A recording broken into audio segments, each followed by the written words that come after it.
This is Value Investing. I'm your host, Jun Kim.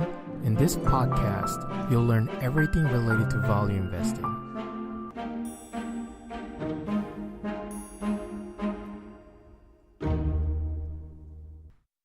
Welcome to episode 11 of Value Investing. In this episode, I'm going to talk about a concept called Mr. Market.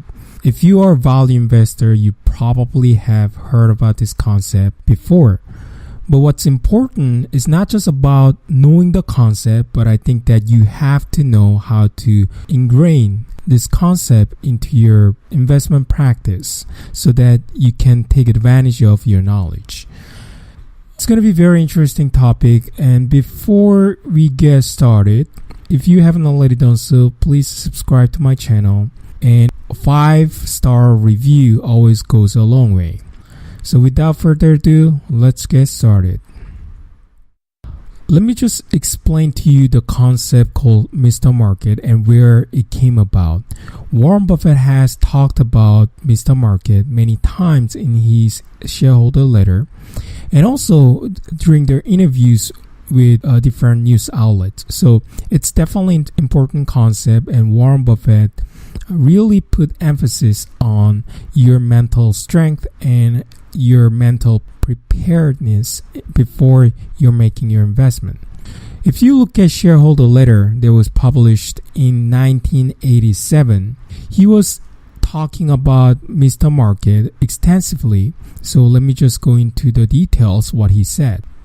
Mr. Market is the term that Ben Graham coined in his book Intelligent Investor.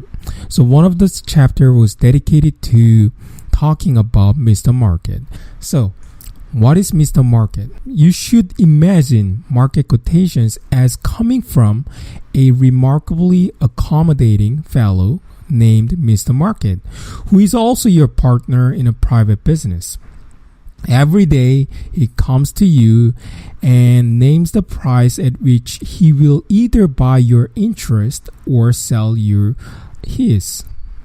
Even though the business that you and he own may have economic characteristics that are stable, his quotation will be anything but. Sometimes he's going to come to you with a very, very high quotation compared to intrinsic value, and sometimes he's going to come to you with a very low valuation. So this guy is very, very emotional fellow, and he has this incurable emotional problems.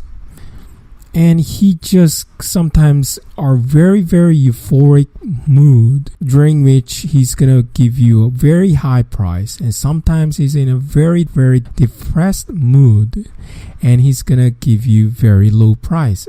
So you can think of this imaginary business partner as someone that you have to deal with every day. One caveat is that this guy doesn't mind being ignored. So that's a very important concept that I'm going to talk more details.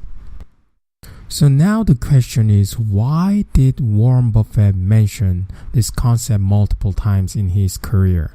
In the shareholder letter and also during the interviews with many news outlets. The reason why he mentioned this concept many times is because it's important. And people don't really get it. And let me try to explain why people cannot really apply this concept in a correct manner. The reason is very simple. People are emotional. A lot of investors are very super smart. They are pretty good at analyzing a company and deriving correct intrinsic value. But what they are not good at is they get influenced by the market in many cases, and they sell at the wrong time and they buy at the wrong time. So if you know this concept, it's going to allow you to grasp what's going on in the market in a more objective manner, and you can take advantage of the market price fluctuations instead of getting influenced by market fluctuation. So that's why it's important for you to create this imaginary fellow, because that's going to allow you to have that analysis and mental strength when it comes to investing.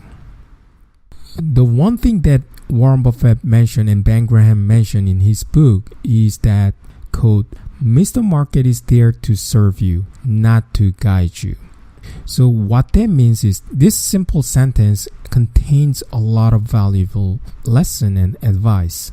So the market is fluctuating every single day. It can go up quite high. And if you look at individual stocks, then your price fluctuation is going to be a lot more extreme. So if you get influenced by stock price fluctuation and try to assign some meaning into this price fluctuation, you're going to go crazy. In one day, this price can go up by 5%, and the next day it can go back down to 5% and go down to 10%. Anything could happen in the stock market. Once you get influenced by these price fluctuations and you're trying to time the market, then you're not going to make money, because these price fluctuations happen in a random manner. And Warren Buffett is arguing that there's no way anyone could profit from these random movements. But what you can do, as he mentioned, Mr. Market is there to serve you. What does that mean? So it means that the market can provide you with great opportunities for you to buy companies at very, very low price. If the market participants are in a very depressed mood, then price of a lot of stocks will be very depressed, and it's going to give you a lot of good opportunities for you to buy things at very cheap price compared to intrinsic value. So that's important concept, and I think many value investors know this concept in their brain, in their head, but they don't really behave in a way that they can benefit themselves and their investment portfolio.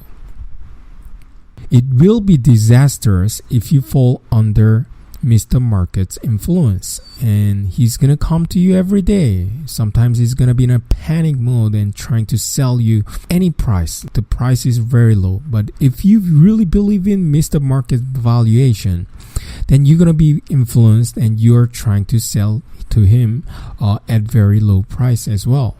Then you're going to make a mistake. Same for the other side. I think that that's important concept to talk more and more, but in many cases, value investors even fall into this trap of getting influenced by Mr. Market. I mentioned about one very good characteristics that this guy has, Mr. Market has, which is he doesn't mind being ignored. I think it's an important concept. So when you buy a house or a farm, you don't really need market quotation every single day. You can just buy and invest your money and put it there for the long term, and it's going to produce some valuable profits for your business and for you as an owner. And same for the stock market. If you buy a good company, and you don't really need market quotation every single day. You don't need to look at Mr. Market every single day. You can ignore him for a long time, and still he's going to come to you with a new quotation every single day. With that said, I think what you have to do as an investor, if you're a value investor, if you consider yourself value investor, what you need to do is look at the market, and when the price of the company that you're interested in buying is selling at lower price than intrinsic value, then you buy enough stake and you can forget about it for the time being, at least 1 or 2 years. The price of the company that you purchase could go down further. It could keep going down further and further, and you now thinking to yourself, did I really buy the right company? And that's the time you get influenced by Mr. Market. That's not going to be a really good experience you're going to have. Sometimes you have doubts for your decision-making process. Sometimes you have doubts about your intrinsic value assessment. So if you are prone to these daily market fluctuations, then you can develop a system where you don't have to look at these market quotations every day. You will be very tempted once you have money invested in a certain market securities. But if you have developed a system where you can ignore market quotations, then it's going to be beneficial for you. Number one, You're going to save a lot of time because you don't have to look at the market quotations every day. Number two, you're going to be able to avoid a lot of mental drain. So let's look at Warren Buffett and see what kind of systems he uses. When a reporter asked him about how often he checks the price of his stock holdings, he said that once in 2 weeks. So I think that's probably a good amount of time that you check the price of your stock holdings. So how does he do that? What kind of system does he have? He has no computer electronic device at his desk. He doesn't have any smartphone. He still uses his flip phone that he purchased long time ago. So he doesn't get distracted by these market quotations that come up every single day.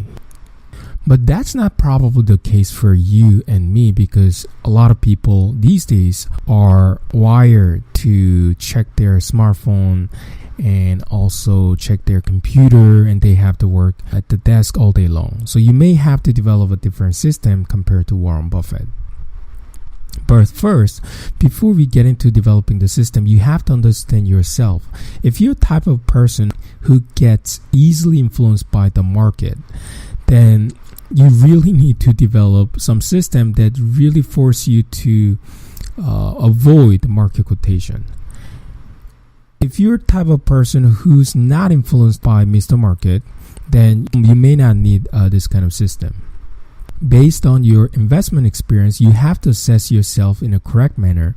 Think about last time when you invested your money in the stock market, and if you saw yourself panicking because the price of stock going down, then you're probably the one who gets really influenced by the Mr. Market. So you have to develop some sort of a system. So let me try to give you my experience and how I have done so far. At the beginning, I thought that I would be influenced by the Mr. Market, and I tried to avoid looking at market quotations. So what I did was I created a password for my brokerage account in a very, very complicated manner so that I don't remember this password. And I put this password in my gym locker so that I don't check these things every day. So I only check my security holdings whenever I go to a gym. So I go to gym maybe 2 times a week. So those are the times when I check my security holdings in terms of how much percentage they have gained or lost. Literally forced myself not to look at my security holdings percentage gain or loss every day. And later I changed to a different system where I still check the price of my holdings every day, but I don't act on it. So still there's some mental drain, but I was able to discipline myself not to act on it. So that's another way you can do it. So the way you can do it is you have to detach yourself from paper gains or losses. So for example, what I mean by that is if you have, let's say, $6,000 loss in one day, if your investment portfolio is large enough, then this could easily happen. Then you're thinking to yourself, I could have purchased a nice vacation package with the loss that I just had today. Oh my God, what am I doing here? And once you start attaching whatever your experience you could have to the loss that you have, then you're going to panic and you're going to be influenced by Mr. Market. So don't do that. Just look at the gains and loss, not based on what you could have bought. You have to detach yourself from these paper gains or losses, because at some point your wealth is going to go to the level where you're going to have this kind of a big paper loss or gain in every single day, and you're going to get influenced by Mr. Market. And second, assess the situations only based on company's fundamentals. So once you have this paper loss, let's say your stock holding goes down by 30%, then doubts would creep in your mind about your fundamental analysis. But if you check the fundamentals of the company and if it's still intact, then you need to have a strong belief and faith in your analysis. Because doubts will create mental drain and mental issues in your brain, and it's going to trigger you to sell your securities at the wrong time. So we just talked about different types of systems that you can develop in order to detach yourself from these market quotations every day. So let's go back to Warren Buffett and see what kind of advice he's providing in his annual letter. In 1987 shareholder letter, he said that it's very important to have independent thinking. What he means by that is you need to have good business judgment and ability to insulate your thoughts and behavior from the super contagious emotions that swirl about the marketplace. So if you have this Mr. Market concept in your mind, it's going to be easier for you to detach yourself from these market fluctuations. In the case of Warren Buffett, he said that he doesn't sell holdings just because the securities have appreciated in price or just because Warren Buffett has held them for a long time. So those are the two bad reasons that you sell your securities. So let me just give you one example. If you have a securities that have gone up in price by 2 times since your original purchase, if the fundamentals have improved according to the price appreciation, let's say earning per share increased twice along with your security price, then you should not sell your securities just because your security has increased in price 2 times. So that's a really bad reason. And also, you probably have held onto one security for more than 5 years and have appreciated in price, so you want to sell them. That's also not a good reason. The time horizon or price itself should not be the reason why you're selling your securities. Warren Buffett said that he's going to hold on to securities as long as return on equity capital is satisfactory, management is competent and honest, and the market does not overvalue the business. So he looks at the price and if it's overvalued or undervalued. So that's an interesting aspect to look at. However, Warren Buffett also thinks that he's not going to sell truly outstanding businesses regardless of any price. So for example, Warren Buffett has held on to certain securities for many decades. Coca-Cola, Wells Fargo, American Express. Throughout many decades, these 3 stocks have fluctuated in price quite a bit, and Warren Buffett hasn't sold any of these securities regardless of their price movements. So we've talked enough about Mr. Market and why it is so important concept for you to grasp. And it's not just about understanding and knowing this concept, but you have to ingrain this concept into your investment process, and you don't get influenced by the Mr. Market, but take advantage of market price fluctuations that happens every day. You know yourself better than anyone else, so you need to determine how emotional you are when it comes to money and your investment, and develop a system according to your vulnerability in the market.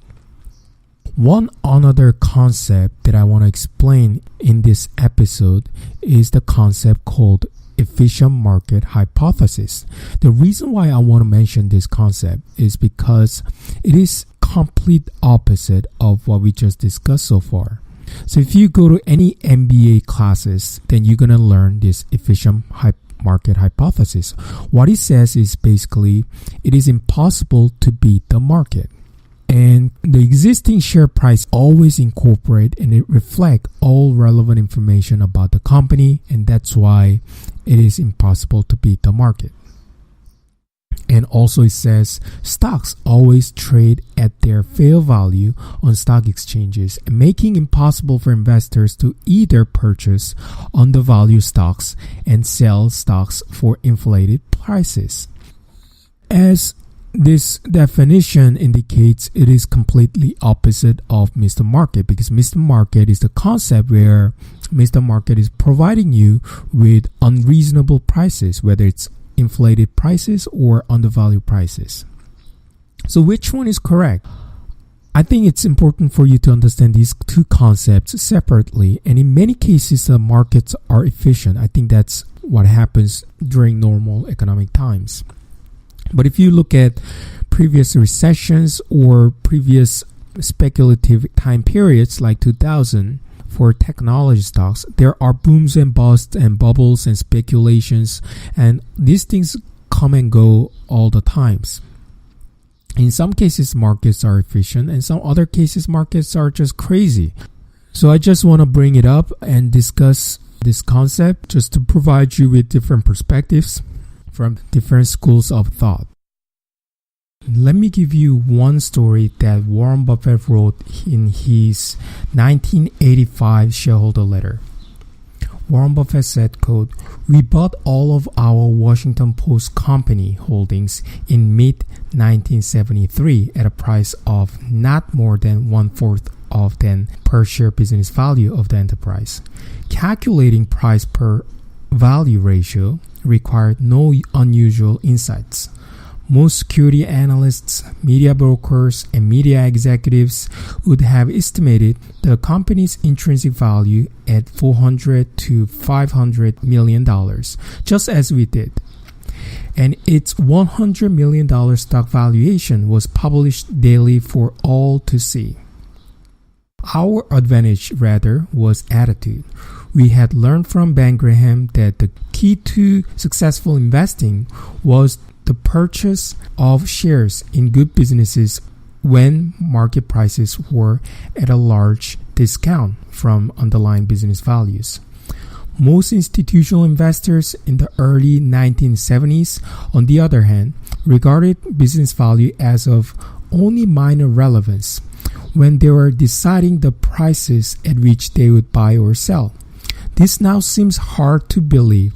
However, these institutions were then under the spell of academics at prestigious business schools who were preaching a newly fashioned theory.